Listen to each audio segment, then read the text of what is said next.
Good morning बच्चों। अपन ने कल फर्स्ट पार्ट पढ़ा जिसमें 6 दोहे अपन ने पढ़ लिए थे। अब 7वां दोहा है आपका कि दीन सवन को लखत हैं दीनन लखे न कोई, जो रहीम दीनन लखे दीन बंधु सम होए।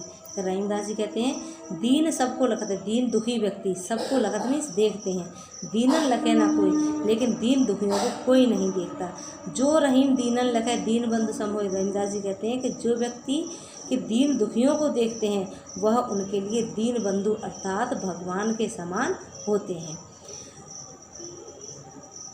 8वां देखो, प्रीतम छब नैनन बसी पर छब कहाँ समाए, भरी सराय रहीम लख पथिक आप फिर जाए। देखो बहुत बढ़िया है। रहीमदास जी कहते हैं प्रीतम छब नैनन बसी, जब हमारे आँखों में प्रीतम की हमारे जिससे हम प्रेम करते हैं उसकी छवि यानी कि ईश्वर की कि अगर अपन लें कि परमात्मा की छवि हमारी आँखों में बसी हुई तो पर छब कहाँ समाए, पर मीन्स दूसरी, कि दूसरी छवि फिर हमारे आँखों में नहीं समा सकती, अर्थात हम फिर उस दूसरे व्यक्ति से प्रेम नहीं कर सकते। भरी सराय रहीम लखे पथिक आप फिर जाए, दृष्टांत दिया हुआ है। तो उन्होंने एक उदाहरण देकर कहा कि जिस प्रकार से एक भरी हुई सराय मीन्स धर्मशाला को देख करके, लख मीन्स देख करके पथिक आप फिर जाए, पथिक मीन्स राहगीर यात्री अपने आप वहाँ से लौट जाता है। तो उसी प्रकार जब हमारे आंखों में प्रीतम की छवि बसी तो दूसरी छवि उसमें नहीं समा सकती या नहीं रह सकती। 9वां देखो, रहमन धागा प्रेम का मत तोड़ो चटका, टूटे से फिर ना जुड़े जुड़े गांठ पड़ जाए। जी सबने पढ़ा हुआ है पहले से ही, सबको पता है इसका अर्थ कि रहमन धागा प्रेम का। रहीमदास जी कहते हैं कि प्रेम रूपी धागे को कटु बातों से कड़वी बातों से अर्थात उन्हें चटका कर नहीं तोड़ना चाहिए, अर्थात कड़वी बातों से हमें प्रेम रूपी धागे को नहीं तोड़ना चाहिए। टूटे से फिर ना जुड़े, कि ये प्रेम रूपी धागा अगर एक बार टूट जाता है तो दोबारा नहीं जुड़ता, अगर जुड़ता है तो उसमें गांठ पड़ जाती है, अर्थात व्यक्ति उस तरह से उससे प्रेम नहीं करता जैसे पहले से करता है। अब देखो 10वां, कदली सीप भुजंग मुख स्वाद एक गुण तीन, जैसी संगत बैठिए तैसो ही फल दीन। के कदली सीप भुजंग मुख के स्वात एक गुण, स्वात नक्षत्र की एक बूंद, स्वात एक गुण तीन, के स्वात नक्षत्र की एक बूंद जब गिरती है तो कदली मीन्स केले पर गिरती है तो क्या बन जाती है, कपूर बनती है। सीप पर गिरती है तो मोती बनती है, और भुजंग के मुख अर्थात सर्प के मुख में गिरती है तो विष बन जाती है। तो रहीमदास जी कहते हैं कि जैसी संगत बैठिए, कि हम जैसी संगति में बैठते हैं हमें वैसा ही फल प्राप्त होता है। कि हम अगर बुरी संगति में बैठेंगे तो हमें बुरा फल प्राप्त होगा, अच्छी संगति में बैठेंगे तो हमें अच्छा फल प्राप्त होगा। क्योंकि देखो स्वात नक्षत्र की एक बूंद है वो तो अपने आप गिर रही है, और वो केले पर गिर जाती है तो कपूर बन जाती है, सीप पर गिरती है तो मोती बन जाती है, और सर्प के मुख में गिरती है तो वो क्या बन जाती है, विष बन जाती है। तो रहीमदास जी क्या कहते हैं कि हम जैसे लोगों की बीच में रहते हैं हमारे ऊपर वैसा ही प्रभाव पड़ता है। तो इसलिए हमें हमेशा कोशिश करना चाहिए कि हम अच्छे लोगों के साथ रहें, अच्छी संगति को अपनाएं।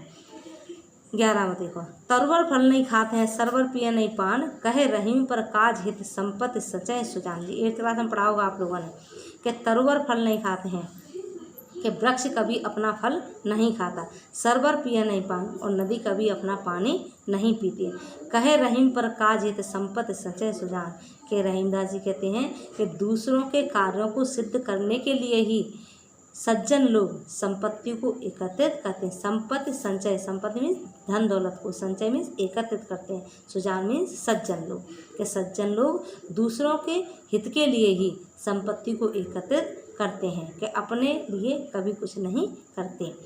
कि अब 12वां देखो, रहमन देख बड़न को लहू न दीजिए डार, जहाँ काम आवे सुई का करे तलवार।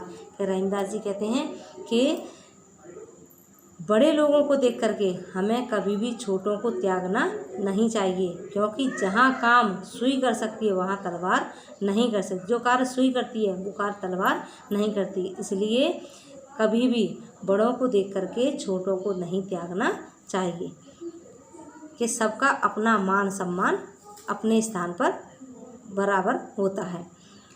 यो रहीम सुख होत हैं बढ़त देख निज गोद, ज्यों बढ़ रही अखियाँ निरख अखियन को सुख होत। कि रहीमदास जी कहते हैं कि जो रहीम सुख होते हैं कि बढ़त जो रहीम शुभ होत है बढ़त देख निज गोत्र। रहीमदास जी कहते हैं कि अपने गोत्र को, अपने परिवार को देख, बढ़ता हुआ देख करके हमें सुख प्राप्त होता है। कि किस प्रकार सुख प्राप्त होता है? जैसे जो बड़ियाँ अँखियाँ निरख अँखियों को सुख हो, जैसे बड़ी बड़ी आँखों को देख करके आँखों को सुख प्राप्त होता है, उसी प्रकार अपने परिवार को बढ़ता हुआ, अपने कुल को बढ़ता हुआ देख करके हमें भी सुख प्राप्त होता है। रहमन ओछे नरन ते तजो बैर और प्रीत, काटे चाटे स्वान के दो भांत विपरीत। ये बहुत अच्छा बताया उन्होंने कि उन्होंने कहा कि रहमन ओछे नरन ते, ओछे मीन्स कहलाते हैं तुच्छ प्रकृति वाले, छोटी सोच वाले लोगों से, तजो बैर और प्रीत, उनसे ना तो हमें दुश्मनी करना चाहिए, ना ही हमें उनसे दोस्ती करना चाहिए। अर्थात उनसे दुश्मनी और दोस्ती दोनों ही करना व्यर्थ है, बेकार है। जिस प्रकार काटे साटे स्वान के दो भांत विपरीत, जिस प्रकार स्वान मीन्स कुत्ता, कि कुत्ता का काटना और चाटना वो दोनों ही क्या है, दोनों ही हमें विपरीत प्रभाव प्रदान करता है। कि कुत्ते का चाटना भी अच्छा नहीं होता और कुत्ते का काटना भी अच्छा नहीं होता, कुत्ते का चाटना भी अच्छा नहीं होता, कि दोनों ही विपरीत प्रभाव प्रदान करते हैं। उसी प्रकार हमें नीची प्रकृति वाले लोगों से ना तो दुश्मनी करना चाहिए और ना ही दोस्ती करना चाहिए, कि हमें उनसे बचकर ही रहना चाहिए। ये हो गए आपके 14 दोहे हैं, 14 दोहे समाप्त हो गए। इसमें अब आपका काव्य सौंदर्य लिखोगे तो सभी दोहों के लिए आप काव्य सौंदर्य क्या लिखोगे कि पहला लिखोगे, पहले नंबर पर लिखोगे काव्य सौंदर्य, पहले नंबर पर भाषा, भाषा इनकी ब्रज, फिर भाषा रस, सब में शांत रस है सभी दोहों में। छंद, सारे छंद दोहा है, दोहा छंद है, रस छंद और अलंकार, अलंकार है सब में, दृष्टांत अलंकार है और अनुप्रास अलंकार सभी में दिया हुआ है। तो ये होगा आपका काव्य सौंदर्य के तत्व।